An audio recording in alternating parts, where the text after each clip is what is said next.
Amma ba'd, kaum muslimin dan muslimat, hadirin hadirat, jamaah salat maghrib dan isya Masjid Jabar Rahmah rahimakumullah.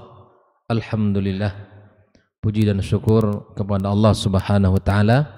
Malam ini kita dipertemukan kembali di majlis yang mulia ini, majlis ilmu yang bisa memberikan ketenangan hati kepada kita, ketentraman jiwa, memberikan semangat dalam kehidupan, serta cahaya di dalam perjalanan menujunya. Mudah-mudahan ilmu yang kita pelajari membuahkan amal dalam kehidupan kita. Apalagi kita berbicara tentang profil keluarga para sahabat Nabi yang dijamin masuk surga. Bagaimana mereka berinteraksi dengan keluarga, bagaimana mereka bersama anak dan keluarganya dalam kehidupan mereka. Mereka adalah qudwa kita, teladan kita di dalam berinteraksi bersama di dalam kehidupan dan bagaimana menunaikan hak-hak Allah Subhanahu wa taala. Kemudian ucapan salat dan salam untuk Nabi Muhammad sallallahu alaihi wasallam. Mudah-mudahan kita menjadi umatnya yang selalu berusaha meningkatkan ittiba kita kepadanya dan menjalankan sunnah-sunnahnya dalam kehidupan. Ikhwah fillah rahimakumullah, bahwa bicara tentang keluarga adalah hajat besar bagi setiap insan. Bicara tentang keluarga, ilmu yang kita miliki harus ilmu yang benar.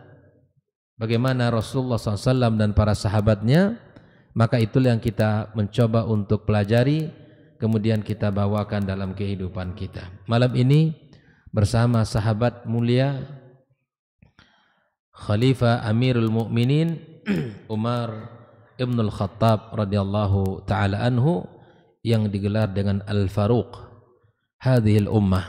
Al-Faruq artinya pembeda, yang membedakan, yang memiliki kekuatan pada agama beliau, dan itulah sahabat Nabi yang mulia radhiyallahu taala an Umar bin Khattab. Umar tidak asing bagi kita bahwa namanya Umar Ibn Khattab Ibn Nufail Ibn Abdul Uzza Al-Qurashi Al-Adawi. Kunyahnya Abu Hafsah. Hafsah adalah anak perempuannya. Hafsah adalah anak perempuan yang kemudian dinikahi oleh Rasulullah sallallahu alaihi wasallam, dan gelarnya adalah Al-Faruq. Umar Ibn Al-Khattab Al-Faruq.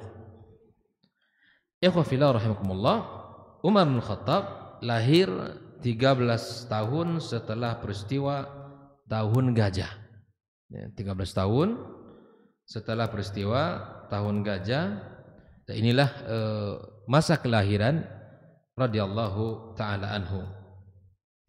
Ayah beliau Al-Khattab ini tidak menjumpai masa kenabian, sementara ibunya Hantamah binti Hashim ibn Mughirah ibn Abdullah ibn Al-Makhzumiyah tidak ada riwayat yang menyatakan tentang keislamannya, tidak pula hidup di masa kenabiannya. Nah, ini secara singkat tentang siapa beliau dan keturunan dan nasabnya.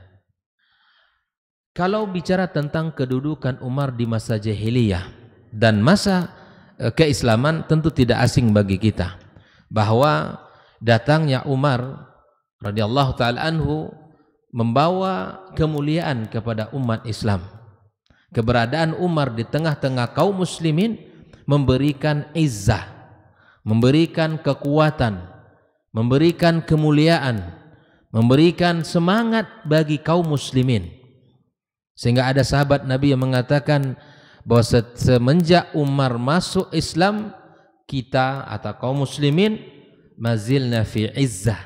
Kami merasakan betapa terasa umat ini terangkat. Hal ini tentu berkat doa Nabi kita sallallahu alaihi wasallam, karena Nabi berdoa, Allahumma izzal Islam, ya Allah kuatkan Islam, muliakan Islam, dengan salah satu dari dua orang ini.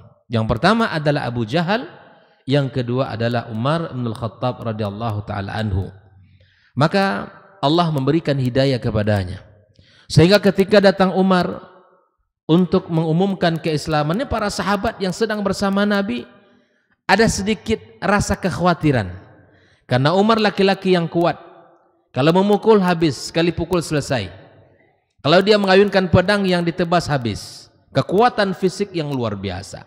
Dilihat Umar mengarah ke tempat Rasulullah sallallahu alaihi wasallam dengan para sahabat, maka ada kekhawatiran yang muncul di hati mereka. Untuk apa Umar datang? Maka di saat itulah Rasulullah SAW mengatakan, kalau dia datang untuk kebaikan kita sambut. Sampai ketika itu Hamzah, ya paman beliau, jangan takut. Kalau Umar datang untuk baik kita sambut. Tapi kalau Umar datang untuk berperang kita layani. Nah, begitulah kehebatan, keberanian Hamzah di zaman itu. Lalu kemudian ternyata Umar datang membawa cahaya iman dan mengumumkan keislamannya kepada Rasulullah sallallahu alaihi wasallam. Nah, Umar bin Khattab radhiyallahu taala anhu itu terkenal dengan keberaniannya. Bahkan subhanallah ketika Rasulullah sallallahu alaihi wasallam menyebutkan, kalaulah seandainya ada nabi setelah saya, maka Umar bin Khattab adalah nabi yang dipilih, ya, seseorang yang dipilih untuk menjadi nabi setelah Rasulullah sallallahu alaihi wasallam. Baik. Jaminan masuk surga di dalam sebuah hadis Rasulullah sallallahu alaihi wasallam, Nabi mengatakan Abu Bakar fil jannah, wa Umar fil jannah, wa Uthman fil jannah, wa Ali fil jannah. Kemudian Nabi juga mengatakan tentang kekuatan Umar, di mana Umar ini ya seseorang yang sangat dikhawatirkan, yang ditakutkan, bukan hanya sekadar manusia, tetapi ya syaitan pun. Ketika Umar disifati oleh Rasulullah sallallahu alaihi wasallam, ya ibn Khattab walladzi nafsi biyadihi ma laqiyaka asyaitanu salikan fajjan illa salaka fajjan ghaira fajjika. Ini menunjukkan betapa Nabi sallallahu alaihi wasallam mengatakan, wahai putra Al-Khattab, demi zat yang jiwaku dalam genggamannya, tidaklah setan bertemu denganmu sedang berjalan di suatu jalan melainkan ia mengambil jalan lain, bukan jalan yang kamu tempuh. Inilah karakter Umar. Bukan hanya manusia yang ketar-ketir menghadapinya, tapi syaitan pun tidak sanggup. Ini bukan karena fisik saja, tapi kekuatan iman yang ada pada diri Umar bin Khattab radhiyallahu taala anhu. Mari kita lihat ikhwafillah langsung kepada pembahasan bagaimana interaksi beliau dengan keluarganya. Nah, mari kita lihat siapa istri dan anak beliau. Umar bin Khattab radhiyallahu taala anhu menikah dengan 6 istri dan dikaruniai 9 anak laki-laki dan 4 anak perempuan. Tentu yang dipakai di masa Islam ya 4, ya, tidak dipakai. Tapi dia pernah menikah ya sebelum Islam, dia menikah dengan 6 istri. 6 istri, 9 laki-laki dan 4 anak perempuannya. Sehingga jumlah anak beliau itu 13 orang. Mari kita lihat siapa saja istrinya. Yang pertama, Zainab binti Mad'un bin Habib ibn Wahab ibn Hudzafa ibn Jamah. Inilah istri beliau. Dari Zainab ini lahirlah Abdullah yang sering disebut dengan Abdullah ibnu Umar. Dari istri Zainab. Dari Zainab juga lahir seorang anak yang bernama Hafsah, yang terkenal bahkan beliau memakai kunyah ya Abu Hafsah. Kemudian dari Zainab ini juga lahir Abdurrahman ibn Umar. Ada 3 anak dari Zainab, 2 laki-laki, 1 perempuan. Yang kedua ikhwafillah, istri beliau yang kedua adalah Ummu Kulthum binti Ali bin Abi Thalib. Masya Allah ya. Jadi Ali sahabat beliau. Ali punya anak namanya Kulthum. Ya, setelah ya kemudian dinikahi oleh Umar bin Khattab radhiyallahu taala anhu. Nah, dari sini lahirlah seorang anak yang namanya Zaid Al-Akbar dan Ruqayyah. Zaid Al-Akbar dan Ruqayyah. Yang ketiga, nah ini istri yang ketiganya nama sama, Ummu Kulsum juga. Ummu Kulsum binti Jarwal bin Malik Al-Khuzaiyah. Al-Khuzaiyah. Ya, ini istri yang ketiga beliau. Lahir dari dia ini Zaid Al-Asghar. Kalau Ummu Kulsum anaknya Ali disebut dengan Zaid Al-Akbar. Kalau dari Ummu Kulsum yang kedua ini Ummu Kulsum binti Jarwal, lahirlah anak yang bernama Zaid Al-Asghar, yang lebih kecil. Al-Akbar lebih besar. Dan Ubaidillah. Yang keempat, istri beliau Jamilah binti Thabit ibn Abi Aqlah Al-Ausiyah Al-Ansariyah. Lahirlah dari dia ini nama anak laki-laki yang bernama Asim. Nanti ada kisah yang indah di kisah Asim ini, ya, kita akan jelaskan nanti insyaallah. Yang kelima, istri beliau Ummu Hakim binti Harith ibn Hisham Al-Makhzumiyah. Dari sini lahirlah anak perempuan namanya Fatimah. Yang keenam, Atikah binti Zaid ibn Amr ibn Nufail, lahirlah darinya Ayyad ibn Umar. Nah, inilah sekilas 6 orang istri Umar bin Khattab yang pernah dia nikahi, dan tentunya setelah Islam yang dipegang adalah 4. Dari 13 anak itu 9 laki-laki, 4 perempuan. Ikhwah fillah rahimakumullah. Bagaimana momen-momen yang indah dalam pendidikan keluarganya, atau peran-peran yang beliau tunjukkan, ya, selama dia menjadi seorang suami atau seorang ayah bagi anak-anaknya. Mari kita lihat beberapa peristiwa-peristiwa dalam sejarah.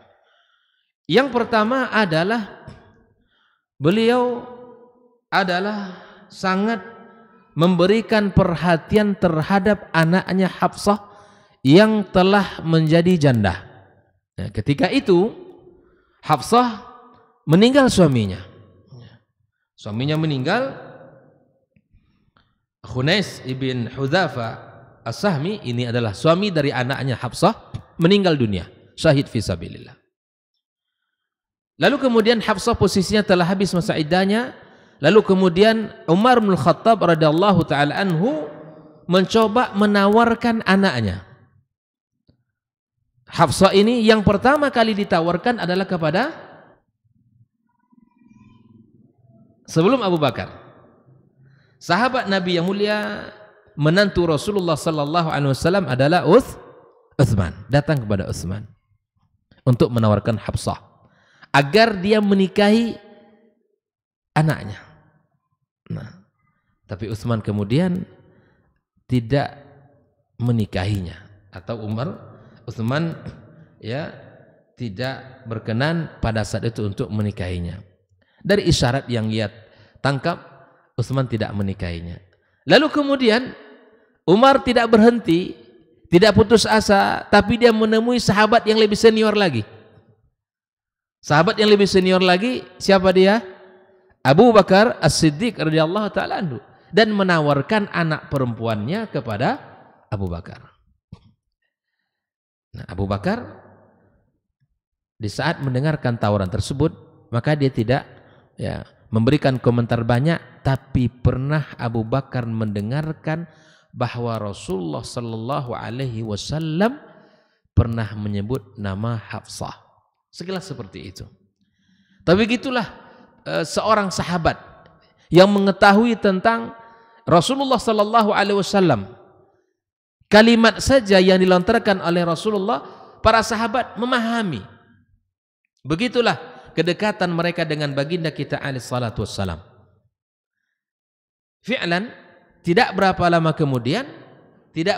kemudian Hafsah ini ternyata dinikahi oleh Rasulullah sallallahu alaihi wasallam. Ini secara singkat saya sampaikan bahwa beliau datang menawarkan kepada orang-orang yang ia kenal untuk menikahi anaknya. Nah, bagaimana kita ngambil pelajaran? Apa pelajaran bisa kita petik dari kisah ini? Yang pertama, seorang ayah boleh menawarkan anaknya, baik itu janda maupun gadis, kepada siapapun yang ia kenal baik. Baik itu sang pemuda maupun yang sudah menikah. Di dalam syariat Islam boleh. Seorang ayah boleh menawarkan anak perempuannya. Boleh menawarkan anak perempuannya, baik itu janda maupun gadis, kepada laki-laki yang ia anggap saleh, yang ia anggap dekat dengannya. Nah, ini kan hal yang sangat biasa. Artinya, ketika kita melihat bagaimana sahabat Nabi yang mulia Hafsah, Umar bin Khattab, ditawarkan kepada sahabat-sahabatnya. Dan ini dibenarkan dalam Islam. Yang kedua, ikhwah fillah rahimakumullah, di zaman dahulu biasa seseorang menawarkan anaknya kepada sahabat yang telah ia kenal secara dekat. Nah, seperti ini. Kalau kita sudah tahu dia adalah laki-laki yang saleh, orangnya taat, berhati-hati dalam mencari rezeki, berhati-hati dalam bekerja, berhati-hati dalam menjaga aturan-aturan Allah Subhanahu wa taala. Lalu kita punya anak perempuan, dia punya anak laki-laki, tak ada masalah kalau seandainya kita mencoba untuk menghubungkan antara anak kita dengan anaknya, tidak ada masalah. Kita lihat saja Rasulullah SAW dari 4 sahabat yang mulia itu saja, ya kan? Dari Abu Bakar, Umar, ini siapanya Rasul? Abu Bakar, Umar siapanya Nabi? Mertua. Di samping ia sahabat, tapi adalah mertua Rasulullah SAW. Dan yang sahabat Utsman dan Ali adalah menantu. Dulu itu biasa. Kalau ada orang soleh, kemudian kita kenal, itu biasa untuk menikahkan anak perempuannya. Hari ini saja yang tidak biasa, aneh. Seakan seperti apa rasanya gitu ya, kita menyerahkan anak kita kepada sahabat kita. Tapi kalau kita melihat bagaimana Rasulullah dan para sahabat, itu hal yang biasa. Justru kalau kita sudah kenal itu, lebih mudah kita untuk bisa memperbaiki kondisi dan keadaan. Ya, seperti kita lah jamaah ini kan, ada anak-anak bujang yang rajin ngaji ini kan, tandai cepat orangnya. Ada kita anak perempuan lah, Masya Allah, salat 5 waktunya terjaga, ngajinya kencang, ibadahnya luar biasa, akhlaknya mulia. Udah, jangan ragu untuk menjadikan dia menantu. Jangan ragu untuk menjadikan dia menantu. Kalau dia saleh, kemudian akhlaknya mulia, walaupun mungkin penghasilannya belum ada, tidak ada masalah. Kenapa demikian? Karena Nabi sallallahu alaihi wasallam mengatakan thalathatun haqqun 'alallahi aunuhum, ada 3 kelompok manusia yang wajib Allah tolong dan Allah bantu mereka. Salah satunya an-nakih yuridul afaf, yang menikah yang menginginkan kesucian dirinya. Jelas ya? Kalau ada anak muda saleh, baik, akhlaknya mulia, adabnya bagus, ibadahnya kencang, ilmunya mantap, maka segera untuk kita tandai dia. Bisa jadi opsi untuk menantu kita insyaallah. Nah, ikhwah fillah rahimakumullah, ada kisah yang sangat menarik, kisah Asim, kisah Asim yang luar biasa. Di antara pelajaran bisa kita ambil dari perhatian Umar kepada anaknya adalah menikahkan putranya dengan wanita yang taat dalam agama. Menikahkan putranya dengan wanita yang taat di dalam beragama. Di antara kelebihan Umar bin Khattab radhiyallahu ta'ala ketika dia menjadi pemimpin, maka dia selalu memperhatikan rakyatnya di malam hari. Melihat berkunjung di sekeliling kota Madinah, bagaimana kondisi rakyat. Sampailah pada satu rumah yang kemudian terdengarlah di rumah tersebut terjadi dialog antara seorang wanita dengan seorang gadis, seorang ibu dengan anak gadisnya, yang mereka ini penjual susu. Pasar sudah diisi oleh orang-orang yang tidak jujur. Susu sudah dicampur dengan air, sehingga jualan mereka yang murni ini sedikit, karena harga masih mahal tapi kualitas masih asli. Kebanyakan susu yang ada ketika itu yang dijual sudah bercampur dengan air, sehingga harganya sudah turun. Kata sang ibu kepada wanita ini, bagaimana kalau kita campurkan susu ini dengan air? Kita akan mendapatkan penghasilan yang banyak, kemudian kita akan bisa menjual yang lebih murah. Kata sang anak gadis ini mengatakan, wahai ibunda, sesungguhnya Amirul Mukminin tidak membolehkan perilaku yang seperti ini. Tidak membolehkan perilaku curang, menjual dengan cara yang curang. Sang ibu mengatakan, Amirul Mukminin tidak tahu apa yang kita lakukan, tidak mengapa. Tapi kembali sang gadis ini mengatakan, wahai ibunda, Amirul Mukminin tidak mengetahui apa yang kita lakukan, tapi Rabbnya Amirul Mukminin sangat mengetahui apa yang kita kerjakan.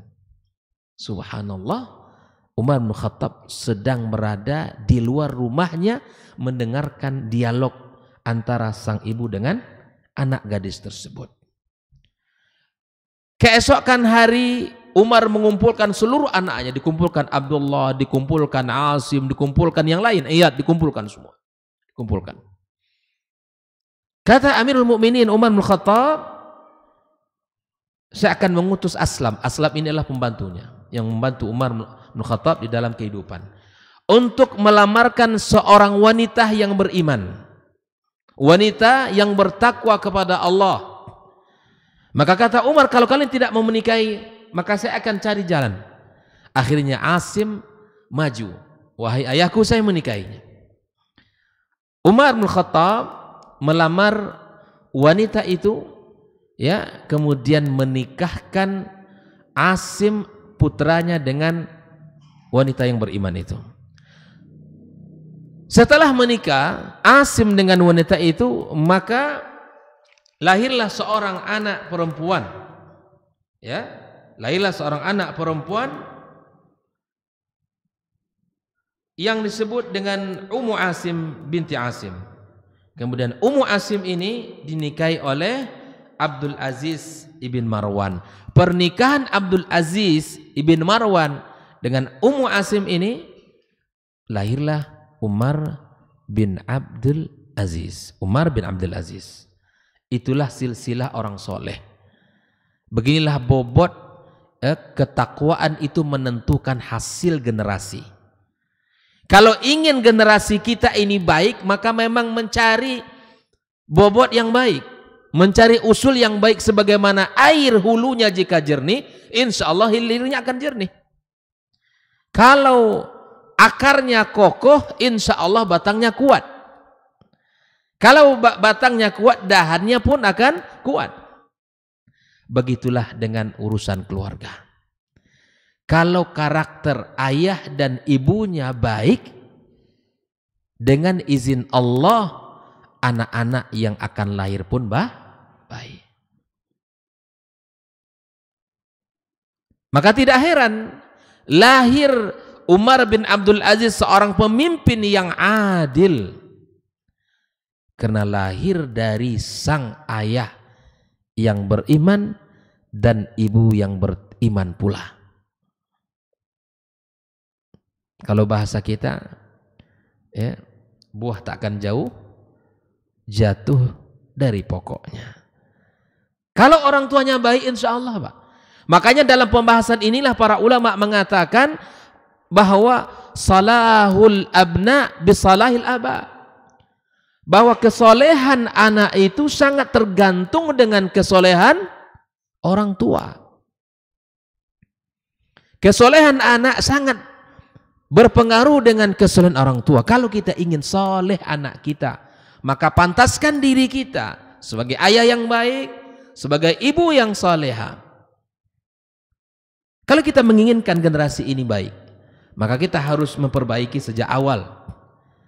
Sehingga ada di antara kisah para as-salafus saleh, nah sebelum kamu lahir, ayah telah mempersiapkan pendidikan untukmu dengan cara memilihkan seorang ibu yang beriman dan bertakwa untukmu.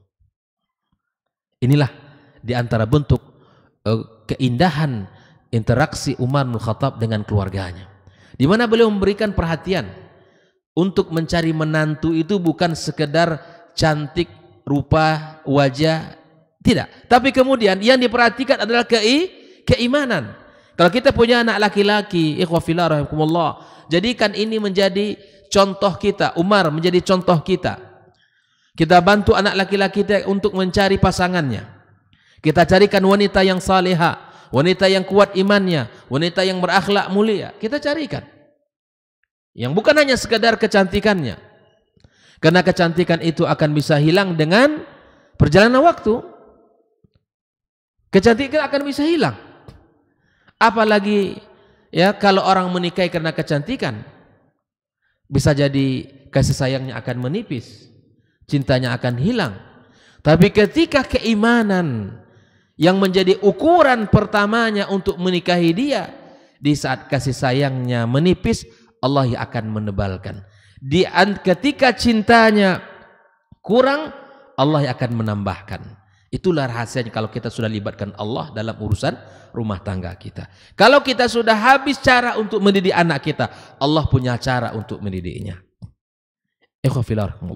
Libatkan Allah dalam urusan rumah tangga kita. Ini bukti Umar ya, melibatkan Allah di dalam urusan rumah tangganya. Mencari orang-orang yang takut kepada Allah untuk menjadi ya menantunya. Nah, ini kisah yang kedua. Kemudian di antara peristiwa yang terjadi dalam kehidupan rumah tangga Umar bin Khattab radhiyallahu taala anhu adalah kesabaran beliau.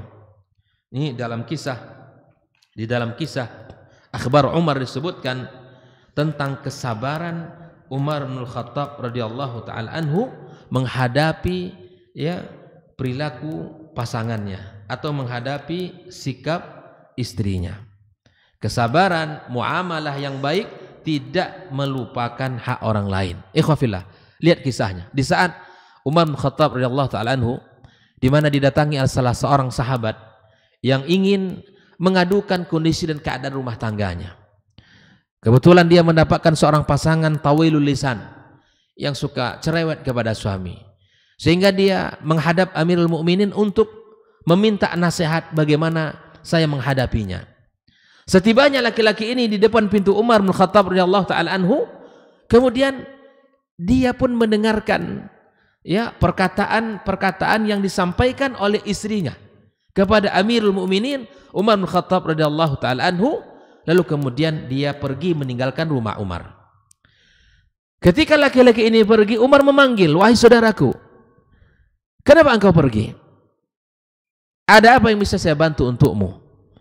Maka dia mengatakan, "Sesungguhnya saya datang wahai Amirul Mukminin untuk mengadukan kondisi rumah saya, bahwa istri saya begini dan begini." Disebutkan Amirul Mukminin Umar bin Khattab radhiyallahu ta'ala anhu memberikan kepadanya beberapa nasihat.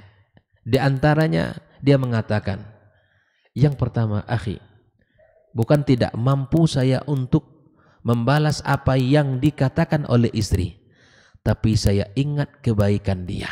Inilah kunci agar rumah tangga kita bisa langgeng. Wala tansawul fadla bainakum. Walaupun ayat ini Allah pesankan kepada orang yang telah bercerai, jangan kalian lupakan kebaikan yang pernah ada di antara kalian. Agar rumah tangga kita langgeng, agar rumah tangga kita bisa berjalan walaupun dengan gelombang yang ada, ingat masing-masing dari kita kebaikan yang pernah ada. Kata Umar menyebutkan kebaikan istrinya. Yang pertama, istri saya yang telah memasak masakan untuk saya. Istri saya telah membuat adonan roti untuk saya. Diingat apa yang dilakukan oleh istri Umar. Diingat oleh beliau. masakan istrinya tidak diremehkan. Kemudian ditambah lagi dengan membuat roti untuknya juga tidak diremehkan oleh Umar. Yang ketiga kata Umar, istri saya pun telah menyucikan baju saya. Dan yang keempat, istri saya telah menyusui anak-anak saya. Lihat Amirul Mukminin Umar, bahwa beliau menghargai apa yang telah dilakukan oleh pasangannya. Sehingga bab itulah yang membuat Umar bisa bersabar menghadapi apa yang didengarkan dari lisan istrinya. Nah, kejadian ini bukan berarti bolehnya seorang wanita untuk memarah-marahi suaminya. Nah, ini mentang-mentang ada kisah Umar saja dimarahi oleh istrinya.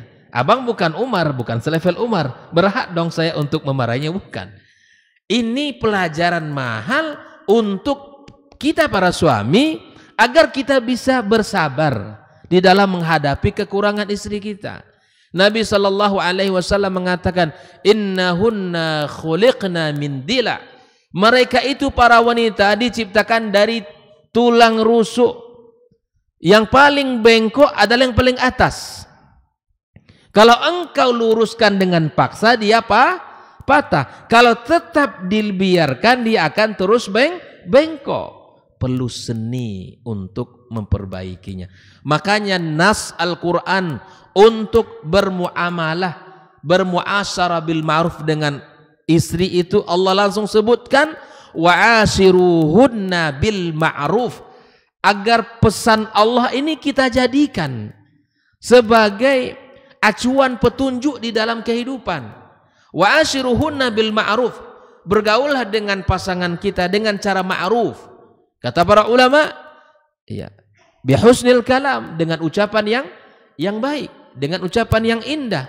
Itu caranya, dengan sikap yang lembut kepada pasangan kita. Siapapun tidak akan pernah rumah tangga yang tidak akan pernah ada gelombangnya. Tidak ada rumah tangga yang tidak ada masalah. Sampai rumah tangga Rasulullah dan para sahabat pun mereka mengalami. Kita akan melihat nanti ada beberapa kisah. Tapi kemudian bagaimana masalah itu bisa diselesaikan dengan baik? Karena kita tahu prioritas kita dalam rumah tangga. Rumah tangga bukan kalah menang antara suami dan istri. Bukan kalah menang. Siapa menang siapa kalah, bukan. Kalau kita menghitung siapa menang siapa kalah, masing-masing akan memperlihatkan egonya. Tetapi dalam rumah tangga kita harus tahu prioritasnya apa. Kita inginkan keberkahan hidup kita, kita inginkan ketenangan hati kita, kenyamanan jiwa kita, anak-anak kita tumbuh, kita beriman kepada Allah.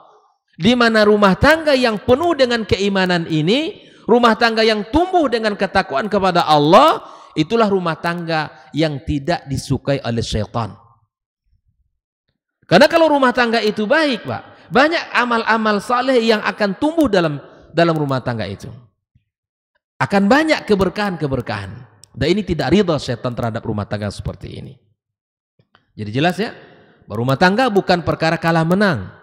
Rumah tangga bukan perkara sepele yang kemudian saya mudah saja untuk mengucapkan talak, kemudian mudah untuk mengatakan ini dan itu, tidak. Tapi kita harus tahu prioritas. Yang mana yang harus kita pertahankan. Ikhwafillah rahimakumullah. Maka disinilah bahwa kesabaran Umar tadi pun diambil pelajaran oleh kita semuanya. Silakan untuk kita ambil pelajaran ya, sesuai dengan kondisi dan keadaan kita. Sehingga kata Umar, ketika istrimu begini, diam sejenak. Karena biasanya marah istri itu tidak lama. Biasanya marah istri itu tidak lama. Sehingga ada di antara ungkapan para generasi salaf, wahai istriku, ketika engkau menjadi api, aku siap menjadi airnya. Ketika aku amarah, engkau pun harus siap menjadi orang yang siap meredamkan amarahku. Jadi begitu. Kalau kita marah, ya istri pun harus bersabar. Atau sebaliknya, ketika istri kita marah, kita juga harus bisa bersabar. Karena api bertemu dengan api akan terus bertambah. Dan itu tidak akan selesai urusan kita. Ikhwafillah rahimakumullah.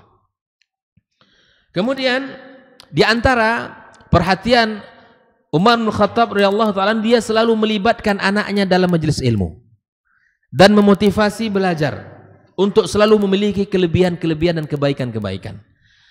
Di suatu majelis diriwayatkan bahwa Abdullah ibnu Umar radhiyallahu taala anhuma bahwa hadir bersama ayahnya di majelis Rasulullah. Di situ ada para sahabat-sahabat yang besar, sahabat-sahabat kibar seperti Abu Bakar, Umar dan lain sebagainya, ayahnya, Utsman, Ali dan lain sebagainya. Hadir dibawa oleh beliau sang anak untuk duduk dalam majelis ilmu. Ketika itu Rasulullah sallallahu alaihi wasallam mengatakan, menyebutkan sebuah perumpamaan. Ya, sesungguhnya di antara pepohonan ada pohon yang daunnya tidak pernah gugur. Dan pohon itu sebagai perumpamaan bagi seorang muslim. Ya, beritahulah kepadaku apa pohon itu, kata Rasul. Orang-orang membayangkan bahwa pohon itu ya terdapat di daerah pedalaman, ya, sementara aku membayangkan dalam hati bahwa pohon itu adalah pohon kurma. Tetapi Abdullah ibnu Umar tidak berani menyampaikan jawaban itu, padahal dia faham, padahal dia mengerti yang dimaksud oleh Nabi SAW adalah pohon kurma. Tapi dia tidak mau untuk menjawab karena sungkan di situ ada para kibar as-sahabah. Ya. Akhirnya ya Abdullah mengatakan, namun aku malu untuk menuturkannya. Mereka berkata, wahai Rasulullah, beritahu kami tentang pohon itu. Rasul kemudian mengatakan, pohon itu adalah pohon kurma. Apa yang disampaikan Rasulullah SAW, itulah yang ada di dalam jawaban yang ada pada Abdullah ibnu Umar. Nah, Abdullah mengatakan, aku pun menyampaikan jawaban itu kepada hatiku dan kepada ayahku. Kemudian sungguh kamu mengatakan yang lebih aku sukai daripada aku mempunyai ini dan itu. Masya Allah ya. Jadi ini bentuk motivasi. Ketika engkau mengatakan itu, wahai Ananda, kata Umar kepada anaknya, lebih aku sukai daripada aku memiliki itu dan ini. Artinya sesuatu yang berharga. Ketika engkau berusaha bicara dan menjawab pertanyaan itu, ayah lebih bangga kepada kamu daripada ayah punya ini dan punya itu. Ini sebuah motivasi ya. Anak-anak kita ajar dia untuk berani bicara ya. Kita ajar dia untuk bisa mengatakan sesuatu. Jangan kita sedikit jangan ngomong. Jangan. Ya, kalau ingin bicara, ya, abang mau bicara sebentar ya, silakan. Kasih kesempatan. Jangan kecilkan anak kita. Berikan kesempatan kepadanya untuk bicara. Kalau dia punya pendapat, kita sedang musyawarah sesuatu di rumah. Kalau dia sedang ingin mencoba mengutarakan idenya, dengarkan. Karena ini melatih anak kita untuk bisa membangun kemandirian berpikir, keberanian untuk mengungkapkan sesuatu. Seringkali terjadi kita mengecilkan, udah kamu diam, kamu kecil, kamu nggak tahu apa-apa. Ini sikap yang tidak baik. Umar memuji anaknya, walaupun anaknya tidak bicara dan anaknya betul jawabannya pada dirinya. Wahai Ananda, ayah lebih suka kamu mengatakan tadi daripada ayah memiliki ini dan itu. Coba, akan terbentuk dalam diri seorang Abdullah ibnu Umar ya sebuah motivasi untuk memiliki kelebihan ilmu. Ini metode Nabi SAW dan ini metode para sahabat, memberikan ya kesempatan kepada mereka untuk menjawab. Walaupun terkadang jawabannya salah, tidak masalah. Kalau jawabannya salah pun tidak ada masalah, karena anak sedang belajar untuk mengungkapkan sesuatu. Biasakan di rumah kita, anak-anak kita latih dia bicara. Latih dia untuk memberikan pendapat. Ya, biasakan untuk syura mereka. Ya. Kita latih mereka untuk duduk berbicara, duduk musyawarah dengan sesama mereka. Nah ini khawfillah, inilah yang membuat putranya Abdullah ibnu Umar kemudian menjadi sahabat Nabi terkemuka yang paling banyak ya riwayatnya dalam hadis Nabi kita sallallahu alaihi wasallam, karena muncul motivasi dari seorang ayah untuk memiliki kelebihan-kelebihan. Ya. Maka kalaupun anak kita ingin ya bicara, berikan kesempatan walaupun bicaranya tidak sesuai dengan apa yang kita inginkan, tapi itu adalah dalam rangka melatih ya kehidupan anak-anak kita. Ikhwafillah rahimakumullah, di antara peristiwa yang terjadi dalam rumah tangga Umar bin Khattab radhiyallahu taala anhu adalah kekhawatiran terhadap penyalahgunaan jabatan orang tua. Ini sebuah kisah yang sangat indah ya. Di mana Abdullah ibnu Umar ya radhiyallahu taala anhu mengatakan, aku membeli onta, aku tempatkan onta itu di tempat ternak negara. ya, yaitu adalah ternaknya negara. Tatkala unta gemuk, aku menawarkannya kepada pembeli. Umar bin Khattab mengatakan, ya, melihat unta yang gemuk itu punya siapa? Unta yang gemuk itu punya siapa? Kemudian Abdullah bin Umar mengatakan, menjawab, ini punya anakmu, Abdullah ibnu Umar. Subhanallah. Ketika tahu itu adalah punya anaknya, maka kemudian Amirul Mukminin Umar bin Khattab radhiyallahu taala anhu langsung menjualnya dan kemudian mengatakan, berapa modal kamu untuk membeli onta itu? Setelah disebutkan modalnya, maka langsung diberikan kepada kepada anaknya modal tersebut, kemudian keuntungannya diserahkan kepada Baitul Mal. Keuntungannya langsung diserahkan kepada Baitul Mal. Ini kekhawatiran Umar kalau anaknya memanfaatkan jabatan sang ayah. Lihat pendidikan yang luar biasa. Ya. Ketika itu terjadi, Umar langsung mengambil sebuah tindakan. Hal ini juga terjadi tentang kesederhanaan keuangan dalam rumah tangga. Ada sebuah kisah yang luar biasa juga. Kurir dari Raja Romawi mendatangi Umar bin Khattab radhiyallahu taala anhu. Kemudian istri Umar bin Khattab menghitung uang 1 dinar. Lantas menggunakan untuk membeli minyak wangi dan menaruhnya dalam sebuah botol. Lalu kemudian dikasih, ya, dihadiahkan untuk istri Raja Romawi melalui kurir yang datang tadi. Begitu kiriman datang kepadanya, istri Romawi mengosongkan botol-botol tersebut, lalu kemudian diisilah botol itu dengan permata-permata istri dia. Artinya yang dikasihkan oleh istri Umar adalah minyak wangi yang dihadiahkan kepada istri Raja Romawi. Kemudian botol itu setelah tiba dikosongkan dari minyak, kemudian diisi dengan permata. Lalu kemudian dikirim lagi kepada istri Umar. Nah, begitu kiriman datang, istri Umar menuangkan semua isi di atas hamparan. Dibukalah semua. Saat itu juga Umar bin Khattab masuk. Dia bertanya, apa ini? Kemudian istrinya mengatakan, mengenai apa yang sebenarnya terjadi. Maka Umar langsung mengambil permata itu, lantas menjualnya dan menyerahkan uang 1 dinar kepada istrinya. Sebagai mana dia di awal membeli minyak itu dengan 1 dinar milik uang istrinya. Selebihnya dimasukkan ke dalam Baitul Mal. Inilah pemimpin. Kalau hari ini enggak, tas istrinya mantap-mantap, miliaran, kan? Dengan mobilnya begini dan itu, anaknya ini dan itu. Subhanallah. Ini amanah yang harus kita tiru. Wallahu taala alam. Jadi masih banyak kisah dari kehidupan Amirul Mukminin, dan di masa pemerintahannya ada beberapa kebijakan-kebijakan yang diambil, diantaranya adalah tugas para tentara yang meninggalkan istri itu dibuat di zaman Umar bin Khattab, tidak melebihi dari dari 4 atau 5 bulan. Ketika mereka diutus sudah 4 bulan pulang, tidak boleh lebih daripada itu. Ini juga beberapa kebijakan-kebijakan yang diambil di masa pemerintahan beliau. Terima kasih karena pesannya tadi azan, kita tutup kajian. Wassallallahu ala nabiyyina Muhammadin wasallam. Wa subhanakallahumma bihamdika asyhadu an la ilaha illa anta astaghfiruka wa atubu ilaik. Wassalamualaikum warahmatullahi wabarakatuh.